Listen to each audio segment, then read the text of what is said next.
e quen de seguir, pero que en todo caso consideramos de tremenda importancia.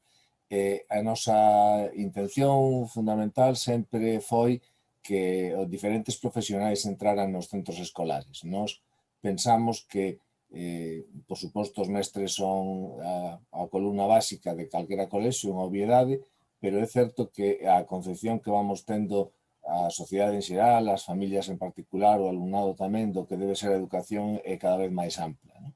Desa idea de que haxa máis xente falando, formando, colaborando, participando, nace tamén este tipo de iniciativas de colaboración, onde neste momento imos aprender, pero non desbotamos a posibilidade de atraer, ou polo menos pelear por atraer o voso traballo o ámbito educativo, que é un dos lugares onde pensamos que tamén deberá estar. Das primeiras conversas que tivemos cos representantes do colexio, chegamos á inmediata conclusión de que non sabíamos casi nada, o cual é sempre o mellor dos principios para comezar a aprender, o recoñecemento do pouco que un sabe. Espero que teñamos moitas máis ocasións de traballar conxuntamente. Sei que vamos ser nós que máis recibamos a cambio, pero supoño que intentaremos ou poderemos intentar tamén dar algo cando poida facerse para o ben tamén do voso colectivo. Moitas grazas por estar aquí e moitas grazas por todo o traballo feito.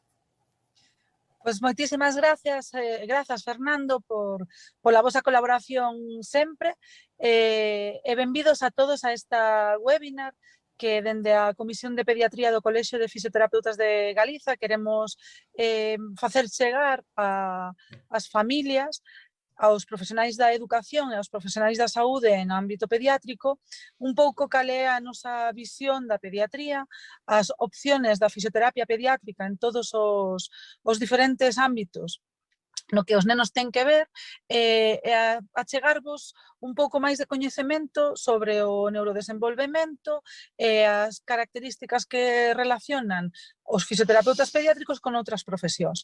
Neste caso, xa tivemos a primeira xornada na que vos fixemos ver ou achegámonos un pouco ao traballo conxunto entre os optometristas e os fisioterapeutas en canto aos problemas de aprendizaxe, e agora vamos a facer un acercamento con a neuropsicoloxía e a fisioterapia pediátrica, tamén para ver outros problemas de neurodesenvolvemento, que características poden ter e de que maneira podemos abordalos. Para ello contamos hoxe con María Jesús e con Sergio. María Jesús é neuropsicóloga e vai nos falar un pouco da relación que existe entre o desarrollo motor e o aprendizaxe. Sergio, fisioterapeuta e osteopata pediátrico, que vai a ver como a fisioterapia pediátrica pode colaborar coa neuropsicoloxía. Eu, sin falar máis, deixo vos cos meus compañeiros. Creo que vai ir primeiro María Jesús. María Jesús, buenas tardes. Muchas gracias por aceptar, como siempre, las invitaciones que te hacemos a colaborar con nosotros. ¿Te parece bien si empiezas tú? Sí, no hay ningún problema. Buenas tardes y bueno, el placer siempre es mío el que me podáis invitar y poder colaborar con vosotros. Muchísimas gracias. Te cedo la palabra entonces. Vale, muchísimas gracias. Yo con permiso voy a compartir una presentación, ¿vale? Porque, bueno, cuando hablamos del ámbito de la neuropsicología siempre lo vemos como todo lo que hay dentro, ¿no? Todo lo que hay dentro de nuestro cerebro, pero tenemos que un poquito visualizar, saber cómo se está relacionando, tal y como comentaba Sandra y como luego nos comentará el compañero Sergio, cómo realmente para poder llegar a todo, a tener un buen desarrollo cognitivo, conductual y emocional, necesitamos siempre de lo que es la parte física. Con permiso, paso a compartir.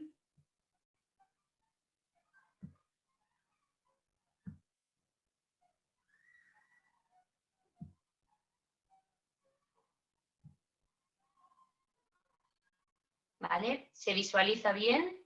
Perfecto. Vale, muchísimas gracias, Sandra.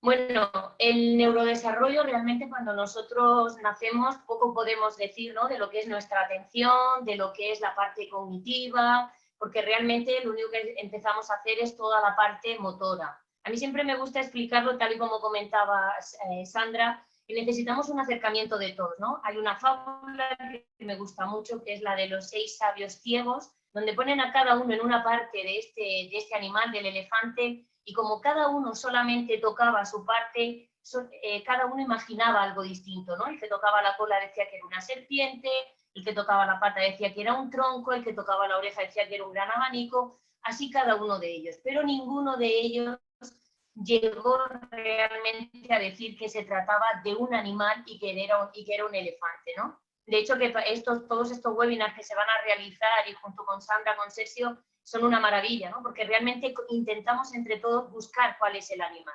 ¿Qué hace el cerebro de un niño? Pues el cerebro de un niño se empieza a desarrollar primero con la parte física y la parte sensorial.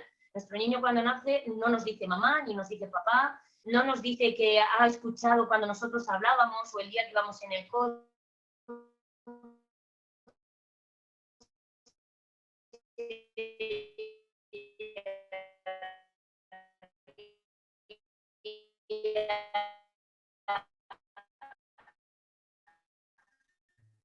Un pequeño bache, nuestro María niño Jesús, solamente es movimiento y esta escucha. Entonces es realmente desarrollo cognitivo y todo ese desarrollo emocional, que es la parte emocional y conductual. Dime, Sandra. nada, tira, es que se había entrecortado, pero tú tira. Vale, vale. Entonces, a mí realmente, un poco para que lo podamos entender y se nos quede bien, ¿no? Un poco una imagen, siempre se dice que una imagen vale más que 1000 palabras, me gusta compararlo con el mapa, ¿no? El mapa de España, con todas las carreteras. Eso es realmente lo que nosotros hacemos cuando un niño nace, ¿no? Es como si tuviésemos un mapa en blanco y poco a poco tenemos que ir construyendo todas esas carreteras. Tenemos que ser conscientes de la necesidad, ¿no? Desde el ámbito de los psicólogos o los neuropsicólogos que trabajamos con infantil, la necesidad que tenemos de toda esa parte motora para poder evaluar y conocer cuáles son las capacidades cognitivas de un niño. No tenemos que olvidar que realmente nuestro grueso de la parte fina y de lo que es el lenguaje. Si nosotros no somos capaces de expresar en alguna de esas 3 áreas, tenemos muy difícil poder decirle al mundo lo que nosotros tenemos dentro de nuestra cabeza, ¿no?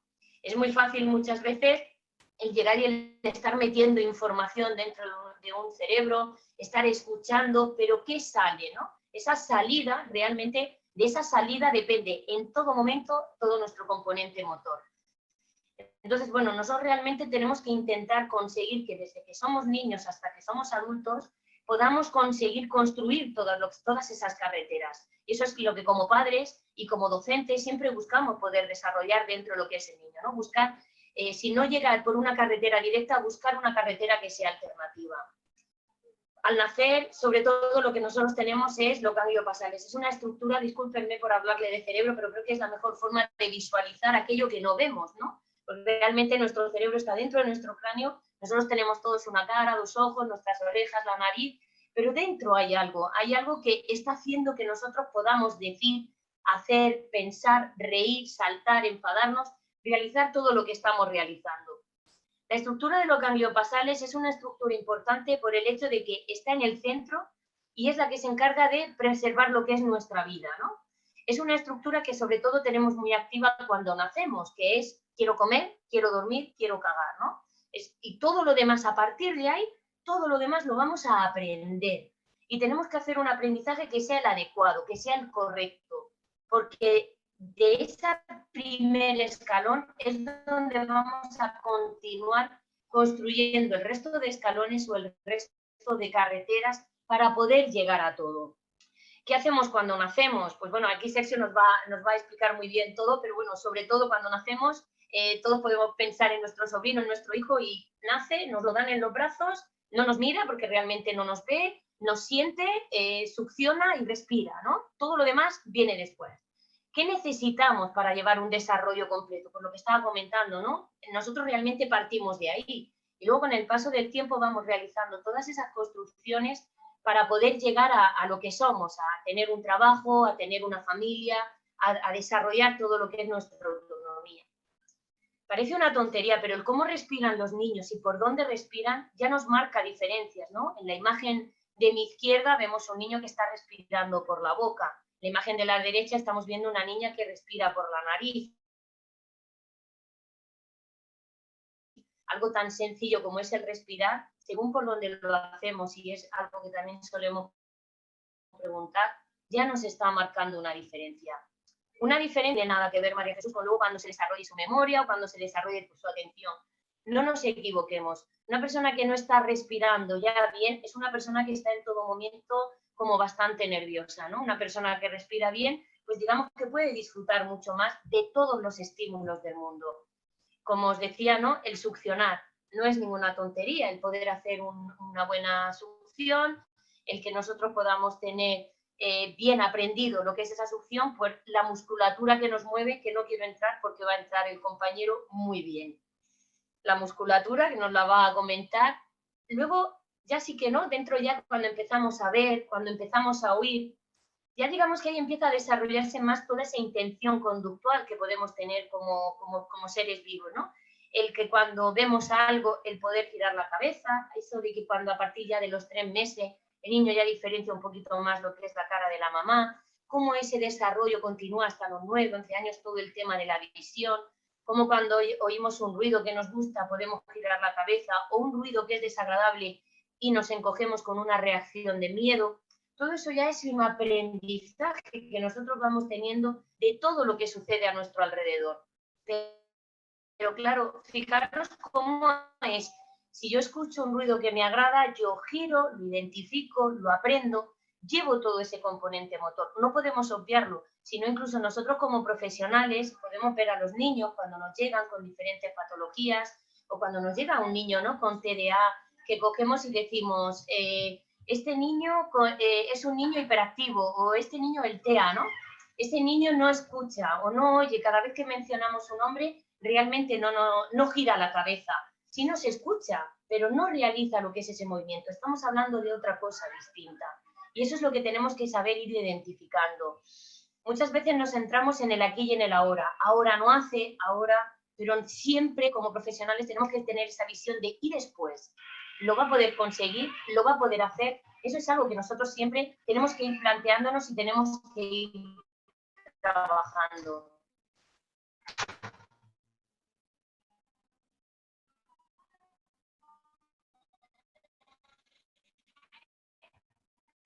Muchas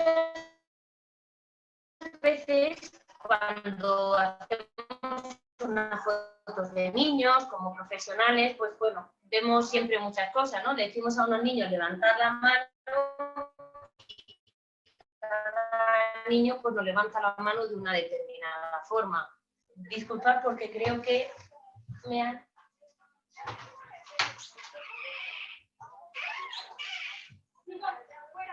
Ahora, es que me han cerrado la puerta, pido disculpas, estoy en una granja inclusiva y cuando pedimos a los niños que nos levanten las manos, nos va un poquito marcando cómo ha podido ese desarrollo motor correcto, que cuidado, pero lo intentamos hacer todo. Es simplemente, pues bueno, que la estimulación que tenemos no la estamos terminando de aprovechar. ¿Cómo podemos conseguir que un cerebro de un niño pueda llegar a todo lo que nosotros queremos? Realmente es con lo que tenemos, no necesitamos una super técnica, no necesitamos estar o llevarlo a ningún centro. Realmente con un juego dirigido, el juego en solitario, muchas veces no permitimos que los niños se aburran, por ejemplo, ¿no? Es decir, no hacen nada. Que ellos vayan pensando, que ellos vayan teniendo toda esa creatividad.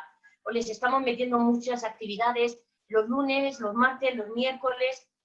Nuestro cerebro necesita descansar, necesita un poquito como sentar todo su conocimiento. Nuestro cerebro tiene sus tiempos y tiene su desarrollo. Y tiene que prepararse para ello. ¿Por qué?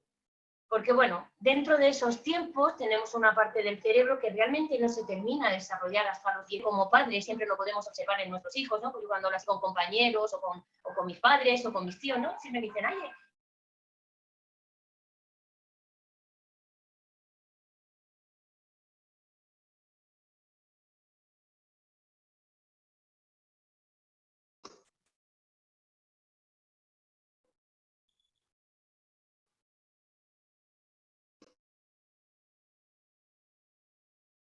que los nenes ahí entre los 6 y 7 años pegan un cambio. Cuando entran a la universidad es como hay otro cambio, ¿no? Realmente también nuestro...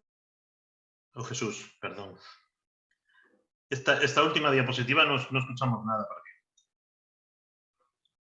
Y se ha cortado, ha dado parón y esta última diapositiva no escuchamos nada. Sí, hasta agora iba máis ou menos ben, cortabas en algún sitio, pero agora se cortó de repente. No sé si la habremos perdido, si se habrá caído la conexión. Ahí, Le está damos ahí. unos segundos para que vuelva, a ver si hay suerte. ¿Me oís?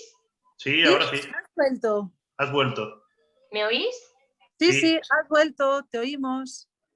He vuelto. ¿Por dónde me he quedado? Mira, te has quedado en la diapositiva que nos estabas diciendo, nuestros padres, nuestros tíos, una diapositiva donde pone las edades, pues justo ahí. Sí, perdonad. Nada, pues tranquilo. eso, ¿no? Nuestro padre... ¿Me oís ya bien? Sí. Vale, pues eso, ¿no? Ellos siempre identifican como que entre los 6 y 7 años nos dicen que los niños pegan un cambio, entre los 9 y los 11 los niños ya empiezan también con toda esa preadolescencia, entre los 18 ya cuando van a la universidad, vuelve a haber otro cambio. Realmente son cambios que nuestro cerebro está realizando, porque lo que quiere es que nosotros continuemos avanzando y son cambios donde cada vez va construyendo un poquito más todas las funciones que nosotros tenemos, ¿no? Muchas veces creemos que un niño pequeño no razona, que una persona adulta razona, que un niño pequeño no atiende o que una persona mayor pues tiene mucha capacidad de atención. Realmente razonamos desde que somos pequeños, pero razonamos a niveles más inferiores, ¿no? Entre los 20 y los 40 años, digamos que nuestro cerebro continúa desarrollándose, continúa haciendo conexiones y es a partir un poquito de los...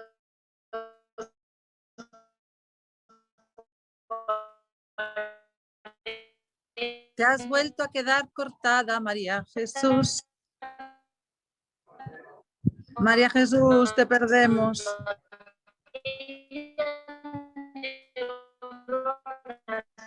Nosotros ya lo hemos utilizado un poco como que, por ejemplo, dentro María de todo... María Jesús, te hemos perdido un segundo cuando ¿Me oís hablabas. ahora? ¡Ay!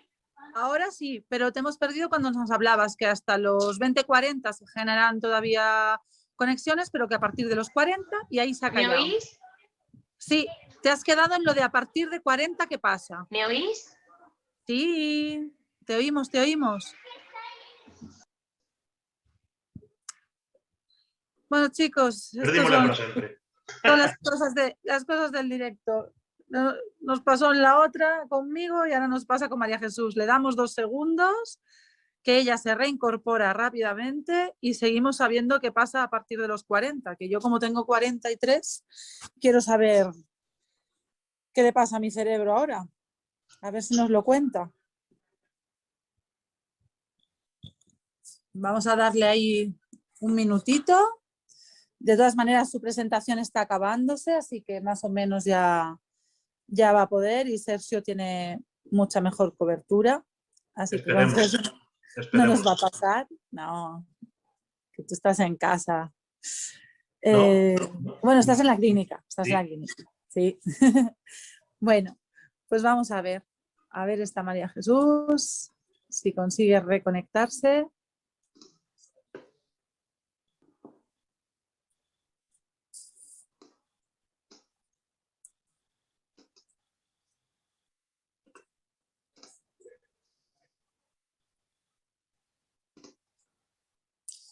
De todas maneras, si vemos que se corta mucho, podemos hacer como hemos hecho con la otra charla. Después María Jesús grabará su charla y cuando se pase el link de la grabación de la charla, se os pasará el link con la charla sin cortes.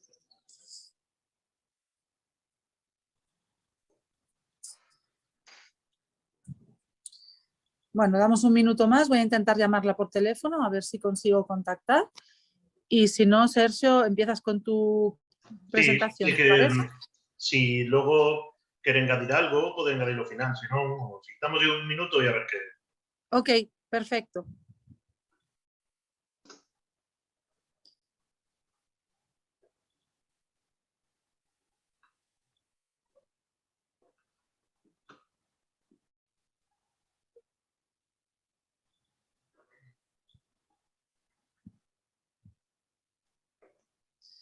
Bueno, creo que te va a tocar empezar porque no me Vale. contesta, así que vamos. Si después ella quiere acabar su presentación al final, la podemos acabar al final, ¿de acuerdo? Sí. Moi ben, pois Sergio, adiante, cando queiras. Bueno, eu quería centrarme esta charla cando falei con María Jesús para preparara, centrarme un pouco en entender certos aspectos moi básicos do motor que eu creo que moitas veces en estes problemas de aprendizaxe, todos estes problemas de TDAH, TDA, non están tan ben recollidos ou tan ben tratados ou tan ben investigados, ¿no? A importancia, recalcar a importancia do motor e como, bueno, pues a influencia que pode ter tanto a prevención con un diagnóstico precoz como un tratamento por parte da fisioterapia ou por parte simplemente da educación dos profesores coñecendo este tipo de problemas e importancia do motor e un pouco colaborar profesores e fisioterapeutas para ter unha visión máis global do que pode parecerlle do que pode pasarlle a un neno e así conseguir pues, un resultado moito máis satisfactorio para todos. Vale? Entón, a miña idea é facervos un pequeno resume do desenrolo motor do primeiro ano. Vai a ser moi rápido e voume pasar moitas cosas por riba porque non temos todo, senón estaríamos aquí 5 horas. Bueno, preparei unha pequeniña presentación, espero que deixades ben. Vale. Aquí teño que darle presentar. Moi ben. Bueno, poño unha barriga porque todo comeza aquí. Realmente todo comeza antes. Comeza no estado de saúde da nai. Pero bueno, centrándonos no motor, todo comeza aquí, porque aquí é onde comeza a desenrolarse un sistema dos máis antigos e primordiais que temos, que é o sistema vestibular. Vale? O sistema vestibular, por si algún lle sona chino, é como un control de estabilidade. Poñemos aquí unha imaxe, ¿no? Imaginadevos que todos temos aquí, isto chamase un horizonte artificial dun avión. E como iba a falar do horizonte artificial, puxen a imaxe para se acaso alguén non sabía o que era. ¿No? Imaginadevos que o sistema vestibular é unha cousa parecida a isto, que nos informa do que onde está o ceo, onde está a terra, como podes ver, ceo, terra, en que orientación, en que posición estamos e a que velocidade estamos cambiando con respecto a estes dous factores. Vale? Tamén nos informa de como de fortes son esos cambios, nos informa da inercia, ¿vale? Entonces é un sistema fundamental que empeza a madurarse na barriga cando, pues, unha mamá, co seu movimento, aí empeza a madurarse. Esta maduración sigue despois do nacemento. E gracias a que conseguimos estabilizar esa liña de horizonte, gracias a que conseguimos que iso se quede fixo, que entendamos onde están as cousas e pouco a pouco vayamos cadrando, pasa o seguinte, que é isto. A fixación da mirada sucede gracias a esta coordinación. Cando conseguimos mellorar o control do pescozo, perdón que me atraganto, porque teño o resumen en castelán. Mellorar o control do pescozo, mellorar o control ocular e que iso coincida con esa información vestibular, conseguimos esta maravilla que é a mirada a un bebé. Vou a poñer todo imaxes así cookies para ilustrar o que vou dicindo. Vale? Entonces, hai que pensar que para conseguir isto igual leva 3 meses de vida. os bebés que igual miramos que solo comen y cagan, realmente están entrenando todo el rato, están aprendiendo. Para chegar a estar quieto é unha situación dificilísima que require de un montón de esforzo. A parte da maduración da musculatura, require de moitísimo control. E este control acaba en esta maravilla. ¿Vale? A partir de aí, de que conseguimos isto, empeza o movimento. A partir de aí empezamos a interesarnos por lo que podemos fixar, por lo que podemos mirar.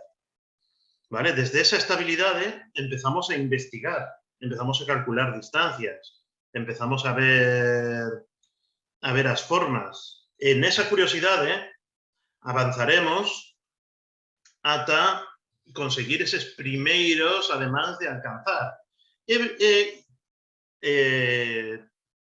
Ademais, esta foto,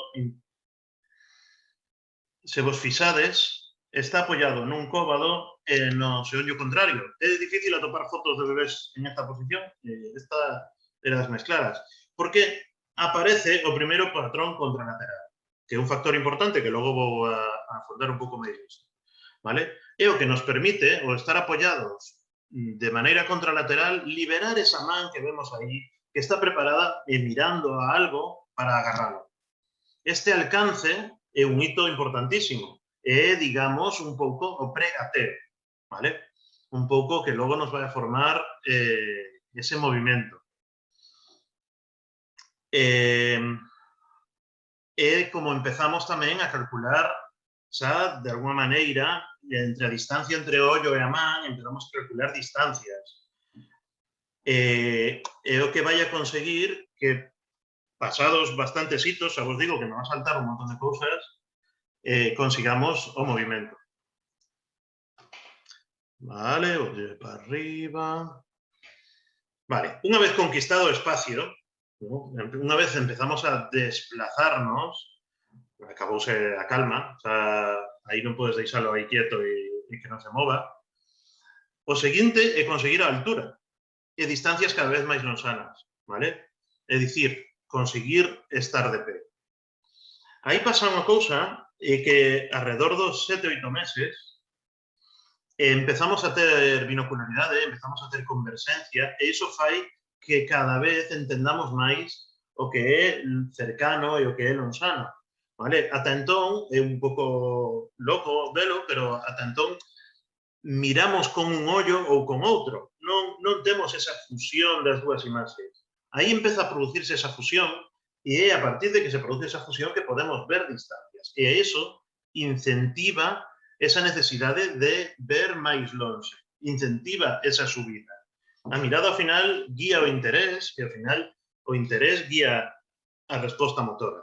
Eso querer alcanzar algo máis arriba, eso querer chegar a sitios distintos ou mirar desde aí. A partir de aí empezará a despegarse. Empezará, pois, aí vemos o neno nun sofá, empezará a cambiar e intentar, e de repente veremos que se queda sin agarrarse a nada, e temblequea e se senta ou se volve a agarrar. E aí estamos madurando ese control propio efectivo, esas reaccións posturais. Aí estamos mellorando todo ese control que vai a ser importantísimo para o seguinte paso, que é camiñar. Acabo de resumir rapidísimo un ano de desenvolvemento. Está feito así a propósito para non entrar en detalle. Por suposto, hai un montón de cousas máis que conseguir. O tema que quería resaltar é o importante destas partes no futuro desenvolvemento cognitivo. Porque calqueira destas cousas que falte, das cousas que mencionamos, o sistema vestibular, a fixación da mirada, a estabilización postural ou os patróns contralaterais vai afectar o futuro desenrolo. Porque ao final o cerebro non pode estar ocupado de todo.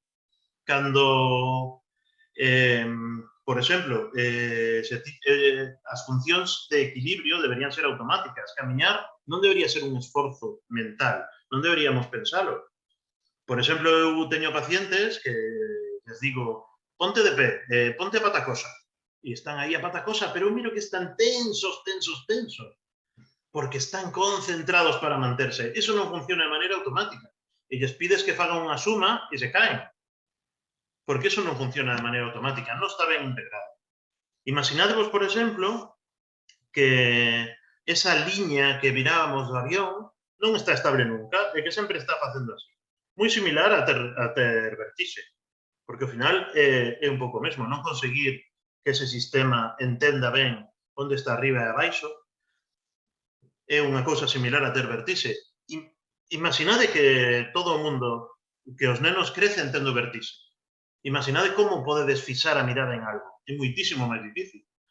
Como vas a poñerte de pé si cando te pos de pé todo baila? É moitísimo máis difícil. E a construción, a partir de aí, crea patróns moi determinados porque eles ao final saen adiante. Pero saen adiante pagando un prezo moi alto. Vale? O sistema vestibular sería unha cousa bastante grave, pero, por exemplo, sempre se fala de saltarse o gateo non pasa nada. Pero sempre pasa algo cando te saltas algunha das fases. Porque sempre vai haber algunha carencia, algo que non resolviches. Vale? Sin entrar en temas de reflexos primitivos ou así, non quero tampouco aburrirvos, hai un montón de factores que valorar. Un pouco, gracias, era o final,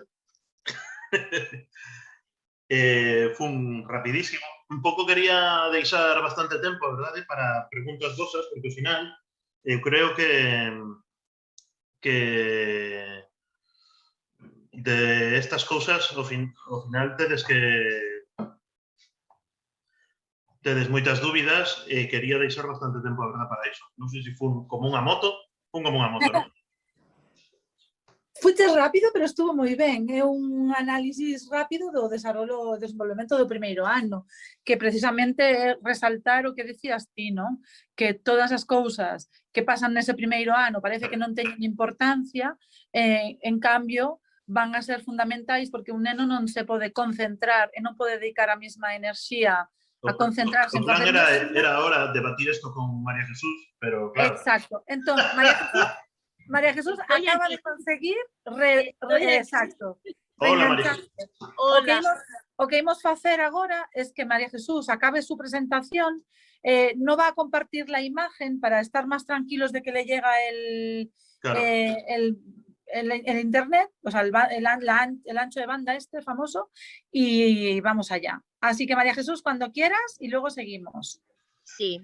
Bueno, tal y como comentaba Sergio, todo el sistema vestibular, toda la afectación que va a tener al nivel visual, eso, como bien decía, si nos concentramos en tener una buena postura, luego va tirando. Realmente nuestro cerebro no lo puede hacer todo a la vez y va tirando de otras funciones, ¿no? Como por ejemplo la parte atencional. Muchas veces cuando hablamos de la atención creemos que es una sola cosa. Realmente, no sé si se me puede poner para compartir la pantalla porque no voy a poner el vídeo. Creo que ya he conseguido estar con bastante... Ahora mismo te cambio. Sí, sobre todo por no tener que mencionarla, ¿no? Y que las personas que nos están escuchando lo puedan ir viendo y podamos, ¿no? También un poquito así. Muy bien. Sí. En principio ya está. Perdona que no me había dado cuenta. Nada. ¿Veis la pantalla, verdad? Vemos. Perfecto. Pues bueno, ¿no? Un poquito de lo que se trata es de eso, de que cuando hablamos a lo mejor es que el niño no está atendiendo. Bueno, yo siempre hago la misma pregunta. ¿Qué parte de la atención es la que el niño no está atendiendo? Porque igual que tenemos todas estas atenciones, las tenemos que diferenciar entre lo que oímos, atender a lo que oímos, a lo que vemos. Hay niños que realmente, como decía Sergio, necesitan prestar más atención o pueden prestar más atención de forma auditiva, pero necesitan quitar los ojos. Muchas veces desde el ámbito educativo nos dicen, es que no me mira, no me oye, no me atiende. ¿Realmente de qué estamos hablando? Le estamos pidiendo a los niños las dos cosas, ¿no? Dentro de lo que es nuestro cerebro, como bien, nuestra atención está muy repartida, con lo cual sería un error llegar y decir, es que el niño no presta atención. Claro, si el niño no tiene todo ese primer año de desarrollo, no es el adecuado, realmente estamos construyendo el resto de nuestras funciones cognitivas de una forma que no van a llegar a lo que todos esperamos. Creemos, y siempre hemos creído, que a base de realizar actividades, a base de reforzar, ¿no? Siempre se ha dicho que la letra con la sangre entra, ¿no? De repetir una misma actividad, realmente vamos a conseguir más. No es repetir una actividad, con repetir lo único que estamos haciendo es que la información entre. Para que nosotros podamos ver lo que decíamos antes, ¿no? La información tiene que poder salir. Ahí es donde estamos viendo el verdadero funcionamiento cerebral. Yo sí que me gustaría mostraros un poquito, ¿no? También cómo todo ese primer año condiciona cada una de nuestras funciones cognitivas. Cuando hablamos de orientación, hablamos de muchas orientaciones, no solamente la personal, la temporal, el lugar, la derecha y la izquierda, ¿no? Que la derecha y la izquierda decimos, bueno, si mi hijo no sabe dónde está la derecha y la izquierda, que se mire el reloj, que mire la mano con la que escribe, pero realmente esa función está justo en un área de nuestro cerebro que ayuda a la lectura, a la comprensión lectora, a tener una buena escritura y a las tablas de multiplicar. Entonces no es algo que nuestro cerebro vaya diciendo, bueno, pues esto sí, esto no, o como no puede hacer tal función, escojo otra. Es que no necesitamos todo, ¿no? De ahí que, por ejemplo, cuando desde el ámbito físico se trabaja con la derecha y la izquierda, a mí me encanta porque dices, ¿ves? Está ayudando. No solamente para poder mejorar la lectura y la escritura tengo que leer mucho o tengo que comprender mucho, ¿no? O para aprenderme las tablas de multiplicar, sino que tiene que ir todo unido, porque si no, al final, esa desmotivación que causamos en el niño también es importante y hace que todo baje. También cuando hablamos de memoria creemos que hablamos de una única memoria. Como pueden ver ustedes, hablamos de muchas memorias que empiezan primero por esa parte visual, por lo que oímos, cuando empezamos a oír las primeras palabras, cuando oímos a nuestros padres hablar entre ellos, cuando están en casa, y nuestro lenguaje también se empieza a desarrollar más, cuando empezamos a aprender qué significa una palabra, qué reacción tiene mi padre cuando yo le digo una palabra, o qué reacción no tiene, ¿no? Entonces, todo eso realmente, si yo, como decíamos, ¿no? Si yo tengo todo mi sistema, si yo tengo mi cuerpo que tiene un correcto movimiento, yo todo el resto lo voy a poder aprender de una forma mucho más fluida. Voy a poder hacerlo. De lo contrario, tengo que concentrarme en decir, ahora tengo que mover una pierna, ahora tengo que levantar el brazo, me toca ponerme a escribir lo que está diciendo la profesora y no estoy realmente prestando esa atención o utilizando las partes del cerebro que ayudan a que nuestro cerebro siempre optimice la energía, ¿vale? Es algo que él siempre va a hacer, optimizar la energía. Aparte de la memoria, pues tenemos eso, cuando se inventan las cosas, que este niño es muy mentiroso. Bueno, cuidado, o cuando mezclan la información, o cuando tienes esas dificultades en aprender las diferentes estrategias, todo primero lo empezamos con el movimiento para luego ser capaces de trasladarlo dentro de lo que son las funciones cognitivas. Bueno, al igual que sucede con la memoria, con la atención, dentro de lo que es la memoria, está repartida por muchas partes. En varias de estas áreas, Sergio nos puede decir, ¿no?, dónde están algunos de los movimientos, o incluso, fíjense, ¿no?, donde pone corteza prefrontal, que es la planificación de cualquier movimiento. Esa es una parte importante. Y si no sabemos planificar hacia dónde quiero ir, o cómo tengo que caminar, o cómo tengo que saltar, ya no hablamos de habilidad, sino el cómo ejecutarlo, pues difícilmente lo vamos a poder generalizar con otras cosas. Dentro del área del lenguaje todos creemos que es como una parte, como un ente que está ahí. Es que mi niño no sabe hablar. Bueno, no podemos olvidar que la lengua es un músculo. Si yo no sé mover ese músculo, nos encontramos también en consulta con muchos niños que nos dicen, lo entiende todo, pero no le pidas que te hable que no sabe hablar, ¿no? Bueno, hay que diferenciar realmente qué es entender todo, porque hay muchas veces que los niños entienden frases muy cortas o muy automatizadas, y es cierto que hay niños que lo entienden absolutamente todo con una mayor complejidad, pero que cuando van a hablar es como que tienen dificultad en poder mover la lengua, ¿no?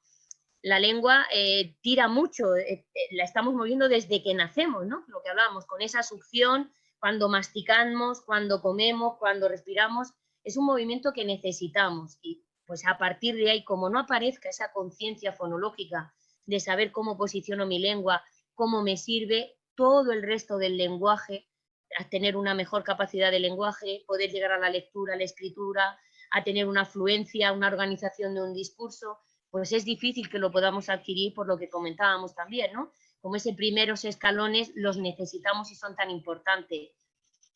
Al igual que sucede con el resto, está en muchas áreas del cerebro. dentro del cálculo nos vuelve a suceder lo mismo. Si realmente nosotros no tenemos un niño que sea capaz de controlar distancias, toda esa parte visoespacial que tira también mucho de lo que es el cálculo, con permiso voy a pasarla, ¿no? Toda esa parte visoespacial, control de las distancias, no se tropieza, el niño que se tropieza es que es torpe, es que son niños que muchas veces no han aprendido a darle a esa parte del cerebro el control de distancia, y ese control de distancia pues hace que parezca que tenga problemas de atención, que luego tengan problemas en el cálculo, que luego tengan problemas en saber un poco dónde está su cuerpo o moverlo de una forma más enérgica.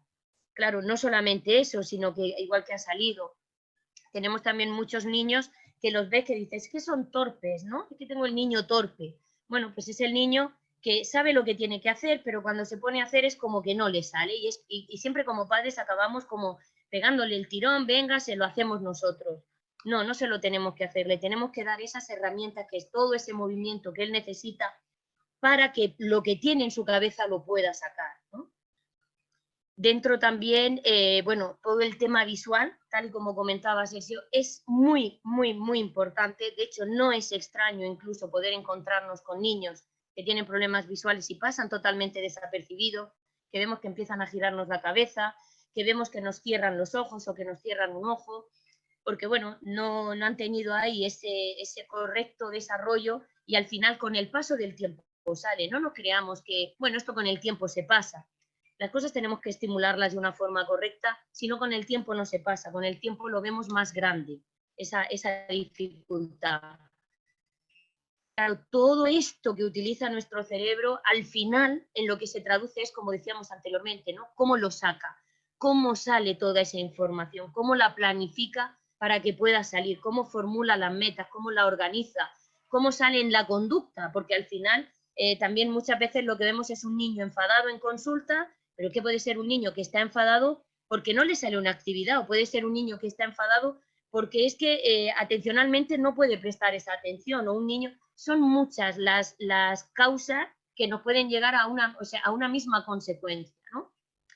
Entonces, realmente, por ejemplo, dentro de esta parte del cerebro, como viene sucediendo con el resto de las funciones cognitivas, está relacionado con todo. Entonces, ¿qué es lo que necesitamos? Necesitamos que todo vaya bien. Yo no puedo enseñar a un niño a que hable antes de haberle enseñado a coger. Nosotros necesitamos un niño que pueda estar bien sentado, que tenga un buen control de tronco para que pueda alcanzar, para que podamos empezar a ver esa intención que él tiene de tocar, de echárselo a la boca, de que esa fase oral, ¿no?, en la que se lo meten todo en la boca, vaya desapareciendo y vemos cómo va dando paso a manipular, estructurar, saber tirar del sonido. Si no, no vamos a conseguir ese desarrollo. Actualmente, además, nos estamos encontrando, yo también personalmente, sobre todo también en consulta, pues eso, muchos niños que te das cuenta pues que los padres los han tenido pues cuando nacen, no, que no haya ruido, no les estamos acostumbrando a que haya ruido, no, que no le dé mucho la luz, no, que duerma mucho, no, ¿vale? Entonces realmente son niños que no están llevando un buen desarrollo. Al principio pues van todos niños y solemos escuchar mucho eso de, bueno, ahora es normal, todavía es que es un poquito pequeño, todavía es pequeño. No, no podemos dejarlo así, porque tal vez cuando vayamos a decir tenemos que actuar pueda llegar a ser no tarde, pero sí que nos vaya a costar más.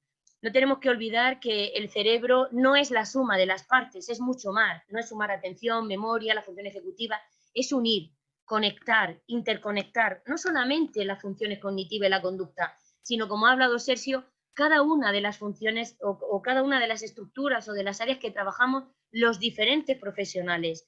No podemos llegar uno y decir, bueno, es que solamente la memoria la va a utilizar María Jesús. No, la memoria también la utiliza Sergio. El cómo se organiza el niño también lo está utilizando desde el punto de vista físico. Y muchas veces, si no estamos preparados para todo, es difícil que podamos seguir avanzando o que podamos seguir a hacer de nuestro niño aquello que nosotros podemos llegar a tener en nuestra cabeza.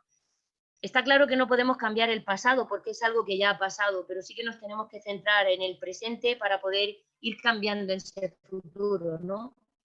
De felicitaciones al Colegio de Fisioterapeutas de Galicia por el hecho de que siempre estáis ahí en esa parte puntera, intentando aportar, conectando diferentes conexiones, haciendo todo lo que es esa transdisciplinaridad, ya no multidisciplinaridad de lo que uno aporta, lo que el otro aporta, sino el cómo nos estáis ayudando a conocernos diferentes profesionales de diferentes profesiones, conectarnos y poder llegar a dar ese desarrollo que hemos intentado esta tarde. Bueno, yo disculparme, ¿no?, por esas desconexiones. Hemos intentado transmitiros, pero que es mucho más, ¿no? Podríamos estar aquí, yo creo que Sergio coincidiría conmigo, en muchísimo tiempo hablando, comentando. Por ejemplo, y es algo que no quiero dejar pasar, cuando a los niños ahora se les dice que cuando van a sumar no sumen con los dedos, por favor, necesitamos sumar con los dedos, necesitamos ese movimiento para que nuestro cerebro lo pueda transformar en una estrategia. Todo parte a partir de todo lo que es una conciencia para luego pasar a ser algo mucho más rápido. Muchísimas gracias. Bueno, muchísimas gracias a vosotros, muchísimas gracias María Jesús, muchísimas gracias Sergio. A mí es que me encanta siempre escucharos a ambos, con lo cual yo estoy agradecidísima de que hayáis aceptado la colaboración y ayudarnos un poco, pues eso, a transmitir estas cosas, ¿no? A transmitir que moverse importa, que lo que pasa en el primer año de vida importa, que los educadores que están en las escuelas infantiles tienen una responsabilidad tremenda porque están haciendo la base de lo que será las capacidades de ese niño y también las vinculaciones y relaciones que se generan desde un punto de vista emocional con el aprendizaje, ¿no? A mí hay esa frase tan bonita, ¿no?, que se aprende más divirtiéndote que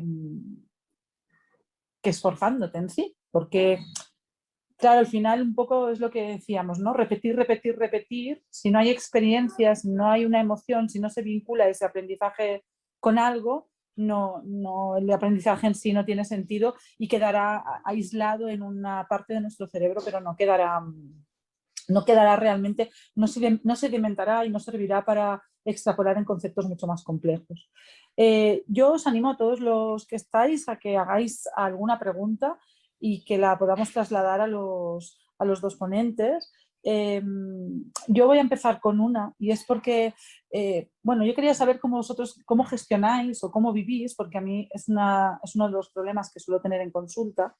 Cuando tenemos niños muy pequeñitos que ya tienen unas alteraciones del neurodesarrollo lo suficientemente importantes como para que nos preocupe este niño, no solo para que pensemos que hay, bueno, pues una alteración y hay un desarrollo no típico y que hay algunas cosas que luego va a tener peajes en esa carretera del desarrollo de su vida, sino niños que realmente creemos que están empezando, que está debutando, que estamos ya viendo un neurodesarrollo atípico, no neurotípico, ¿no? Hablo de los niños con TEA, con aspecto autista o otras alteraciones del mismo tipo. ¿Cómo enfrentáis esa situación? Y si creéis que en este caso, más que en ningún otro, o con más causa todavía, el desarrollo motor tiene una implicación y de qué manera sobre cómo serán sus capacidades posteriores. Bueno, es una pregunta larga, así que os dejo que os explayéis. ¡Hala! Es una pregunta larga y difícil. Porque claro, cada caso al final es un mundo, ¿no? Decía María Jesús que no podemos fijarnos solo no pasado, ¿no? Que el pasado, que hay que seguir para adelante para un poco no pensar qué mal lo fixemos hasta ahora o así, ¿no? Pero tenemos que conocer todo ese pasado. Así que, bueno, ¿cómo empezamos? Pues tranquilizando moito as familias. Non demonizando, non fixestes nada mal. Fixeron o que puideron, porque todos intentamos sobrevivir. Vale?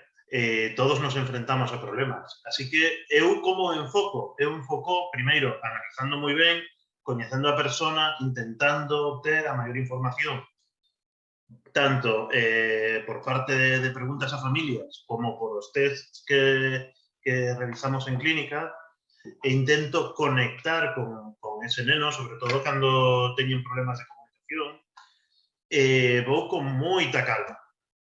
E, sobre todo, relacionando con isto que dicen, porque para mí é moi importante ese primeiro ano, buscando que cousas non están construídas, que é o máis antigo, o máis básico, que non está construído, que non está integrado, para empezar a traballar sobre iso.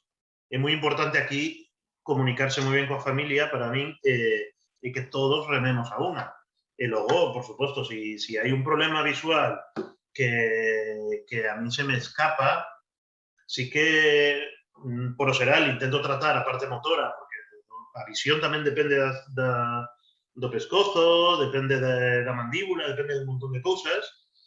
Intento limpiar todo eso e ao final acaba indo un optometrista ou se ten algún problema de oclusión, pois a un dentista, e se ao final, unha vez estabilizado ese motor, vemos que necesita algo máis, pois é cando iría a un profesional como María Jesús ou un psicólogo infantil.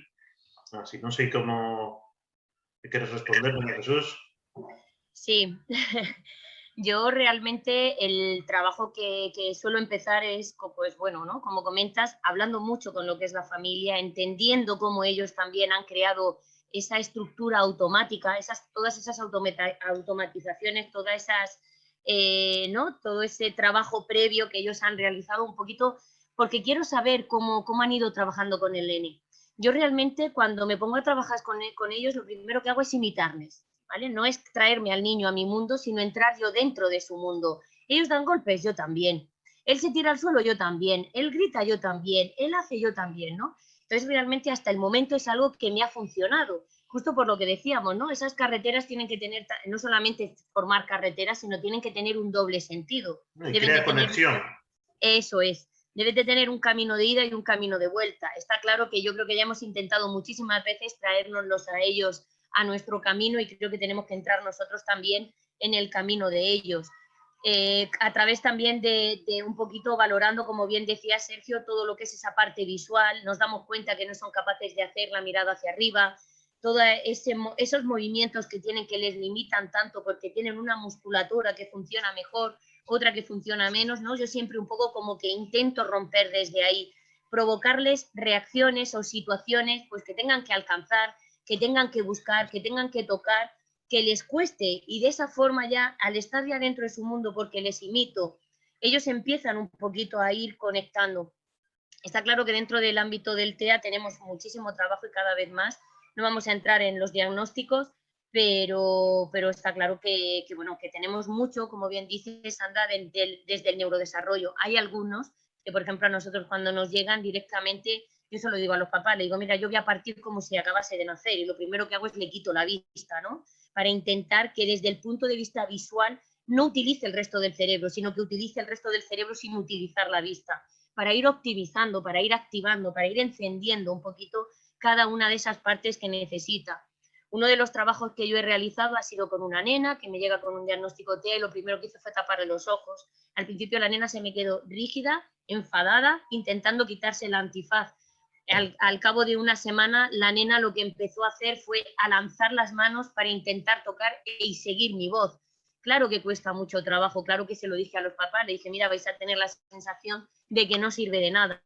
Pues bueno, es una nena que no tenía lenguaje y actualmente el logopeda también está súper contento porque ya ha lanzado esa iniciativa y cuando yo le decía, ¡para!, ¿no? Al principio era como que seguía ya, ves cómo aparece esa reacción de miedo, cómo saca esa puntita del pie para ver si realmente es que se va a caer, ¿no?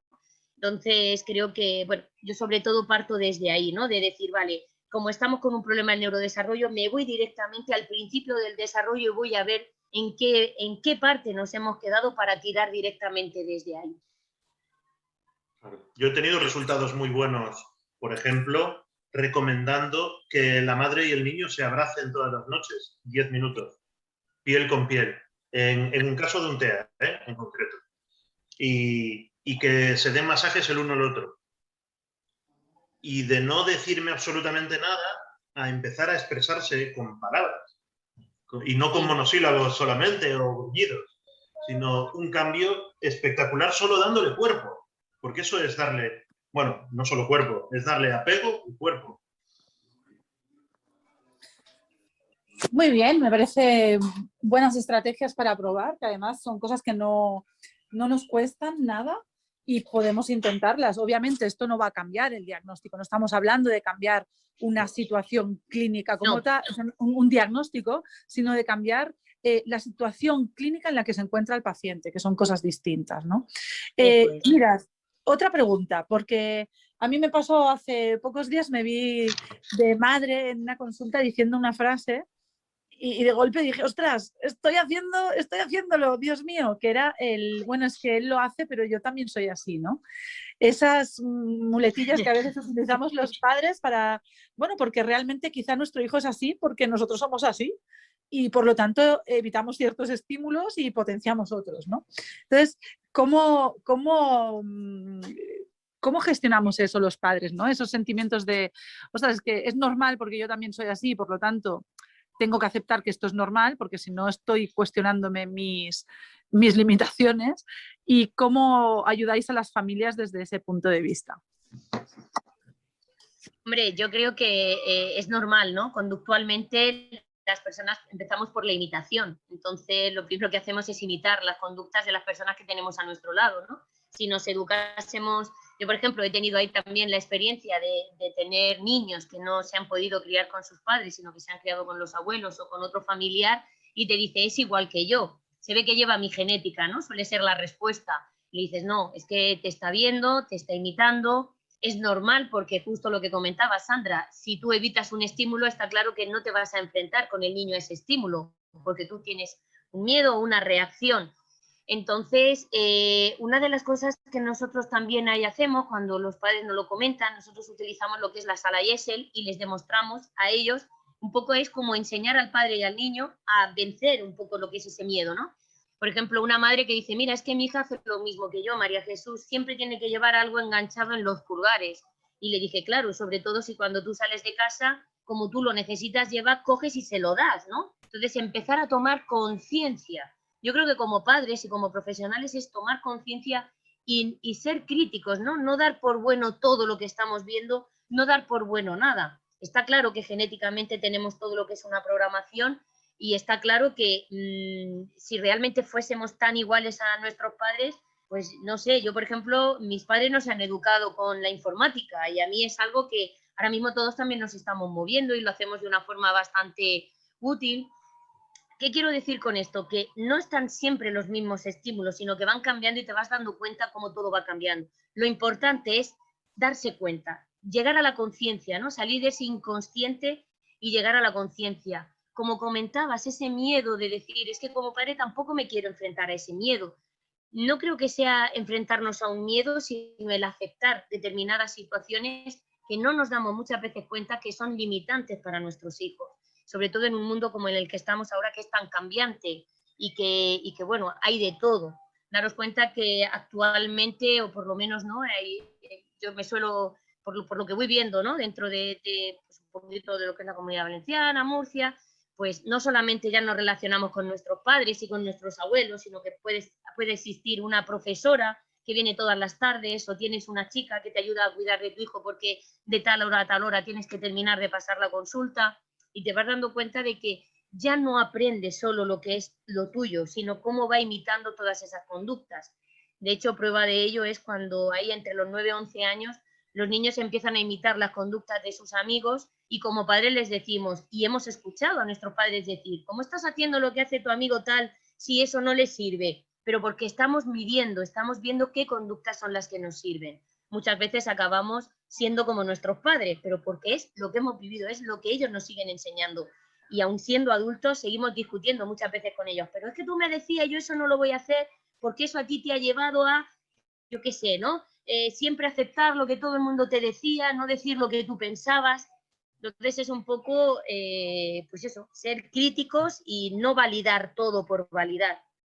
Yo muchas veces también, incluso en consulta, cuando algún compañero me dice, mira, María Jesús, los padres me han dicho que la conducta del niño, digo, ya, cuidado, vamos a ver primero cuál es la conducta de los padres para que el niño tenga esa conducta. El niño por sí no piensa en decir, voy a hacer esto.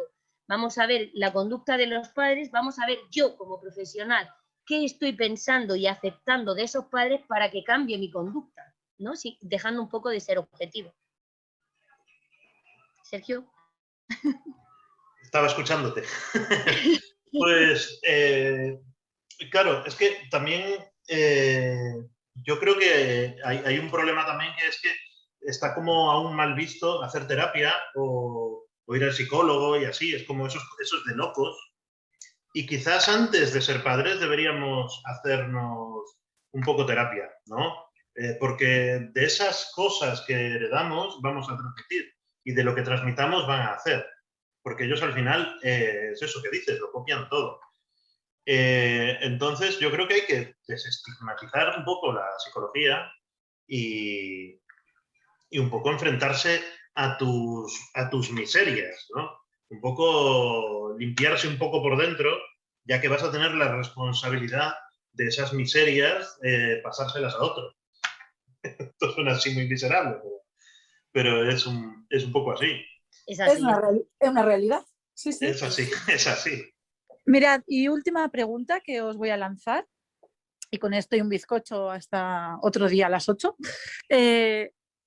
A mí me llama mucho la atención, ¿no? La importancia que tiene el colegio y los profesores que van teniendo tus hijos también en esa maduración de la que hablamos, ¿no? En ese aprender cosas y copiar cosas y tener cosas. Yo estoy tremendamente agradecida a las profesoras de infantil de mis hijos porque hemos tenido siempre mucha suerte. Y el otro día escuchaba una conversación entre mi hijo pequeño, que tiene 6 años, estábamos en el parque, estábamos con unos amigos y se encontró con un amigo del cole que tiene un trastorno del espectro autista. Y entonces otro niño le preguntó, ¿ese qué problema tiene? Hijo, no tiene ningún problema. Y dice, sí, hombre, míralo. Y él contestó, no, él es así, no tiene ningún problema. A él le gusta jugar en silencio, no le gusta jugar con gente que le toca, ¿no? Entonces, si queremos jugar con él, tenemos que aceptar sus normas, ¿no? Es como, no sus normas aceptarlas como tal, pero era como, bueno, tenemos que entrar un poco en su mundo, porque para nosotros es más fácil que para él salir del suyo. Y a mí me llamaba mucho la atención, me hizo mucha ilusión, por supuesto, la frase, porque creo que es muy importante también en todo el desarrollo de los niños no neurotípicos, las relaciones sociales que establezcan y cómo se integre en las etapas escolares de diferente nivel y cómo seamos capaces de transmitirles a nuestros hijos a nuestros hijos y a nuestros alumnos, ¿no? Todas estas cosas. De la misma manera, estamos intentando, por ejemplo, en el equipo de rugby, de los niños de menos de 6 años, con un niño que también tiene pues, algún tipo de alteración en el neurodesarrollo de este tipo, hacer una integración dentro del equipo de rugby. Y me gustaría saber cuánto creéis vosotros que pesa, porque yo lo estoy intentando, pero no extrapolar lo que hacemos en las terapias a las actividades de la vida diaria. ¿Cuánto creéis que pesa esa fuerza social, ¿no? ¿Cuánta, no sé cómo decirlo, cuánta responsabilidad tenemos el resto de familias, el resto de padres de niños y el resto de niños en la colaboración, en entrar también en los mundos de esas otras personas que viven el mundo de forma diferente? Hombre, Sandra, a mí si me preguntas te digo que toda. De hecho, actualmente estoy en una granja inclusiva, ¿no? Esta tarde durante la cena hemos tenido una niña que había muchísimo ruido porque había otros centros aquí. Una granja escuela inclusiva que nos hemos venido a pasar todo el fin de semana. Una niña se ha puesto a llorar por el ruido y ha sido impresionante ver a sus compañeros levantarse y generar un círculo alrededor de la mesa. Estoy hablando de niños que se acaban de conocer en un autobús, ¿vale? Son 20 niños, se acaban de conocer en un autobús. Uno de ellos, al llamarles para poder venir, me dice la madre, mira, es que se acaba de hacer un esguince, le he dicho que no puede ir porque tiene que ir en silla de ruedas. Dice, me ha contestado, mamá, yo voy a una granja donde todo es válido, ¿no? Y es verdad, como venían niños con sillas de ruedas, dice, van otros niños con sillas de ruedas, ¿por qué no puedo ir yo? Entonces, es cierto que yo también he estado en muchos coles de oyente, ¿no? Yo una de las cosas que suelo hacer es me voy al patio a la hora de la salida, ¿no? Y escucho a muchos padres poner límites a sus hijos, no darles esa oportunidad de conocer otras personas, otras personalidades y de aceptar realmente el mundo en el que estamos. Y es una pena porque, por desgracia, cada día más, yo creo que todos los profesionales nos estamos encontrando más niños con limitaciones, más niños que necesitan nuestra ayuda y que necesitan poco de nosotros. No nos están pidiendo más que una compañía. Yo ahora mismo estoy aquí y acabo de ver pasar a 3 niñas con esta niña porque están los demás niños en la discoteca y están ahí sentadas charlando más a gusto que nada. Entonces, creo que también como profesionales, como bien dices, sacar todo eso fuera es algo muy, muy importante. Nosotros desde Clínica UNER llevamos muchos años colaborando también en unas áreas lúdicas donde están los niños discapacitados, donde les ayudamos al baño, donde hacen actividades, donde comen con nosotros desde las 10 de la mañana hasta las 4 de la tarde. Este año volvemos a tenerlas, o sea, llevamos 5 playas donde en cada área van a haber unos monitores, unas personas fisioterapeutas, terapeutas ocupacionales, psicólogos, que van a estar con estos niños ayudándoles a entrar, a salir del agua y a disfrutar del día a día, trabajando más desde ese ámbito, desde ese ámbito más práctico, ¿no? Y sobre todo, lo más importante, ya no es dar esa visibilidad de que ellos también tienen el derecho, sino que ellos están disfrutando. Creo que nada tiene que ver cuando estás en un centro inclusivo, ver esa sonrisa, ver esos comentarios de los padres. También tuvimos la suerte de poder hacer una escuela de Navidad, donde estuvimos durante casi 2 semanas con niños con dificultades, como cuando sacabas a un niño a una colchoneta, el otro venía, se sentaba a su lado y justo como decía Sergio, ¿no? Le acariciaba, le tocaba y el otro conectaba. Yo creo que son experiencias que hacen que tengamos que luchar. Va a costar, claro que sí, pero lo tenemos que hacer y por supuesto no tenemos que bajar la guardia en ningún momento, ¿no? Entonces, ole por tu hijo por esa visión, porque eso ya le demuestra ser muy grande, y aunque es muy pequeño, con lo cual será todavía más grande. Ya te digo, yo atribuyo el mérito absolutamente a cómo la profesora que tienen en clase ha gestionado y ha generado ese vínculo entre la clase, entre el grupo, que para ellos es todo, o sea, absolutamente normal y natural y sin más. Pero así es que nada. Los diagnósticos son para la clínica, ¿no? A partir de que salen de la clínica son etiquetas. Deberíamos tratar o tratar de entender que cada uno tiene necesidades distintas y ya, sea un TEA, sea un TDA, sea cojo, manco, sordo o rubio o raro. O tenga los pelos estos locos. Pues eso, que al final todos tenemos etiquetas, simplemente que a unos se les hacen notar más que a otros. No, es una cuestión No debería ser así. Del balance social que se hace de la etiqueta, no tiene nada más. Bueno, pues yo agradecer muchísimo vuestra participación, vuestra disponibilidad y vuestra franqueza en las respuestas. Espero que esta sea la primera de otras muchas cosas que podamos ofrecer. Maravilloso siempre conocer el trabajo de María Jesús. Yo a Sergio lo adoro y su trabajo obviamente es mucho más similar al mío. Nos conocemos y nos queremos por el trabajo. Así que nada, muchísimas gracias. Espero poder seguir disfrutando y aprendiendo de vosotros. Y gracias a todos los participantes por estar aquí. Y obviamente al Colegio de Fisioterapeutas por darnos el soporte y a la Confederación de AMPAs por lanzarse a la piscina sin saber de qué es lo que íbamos a proponer. Muchas gracias a todos, que paséis buena noche y feliz fin de semana.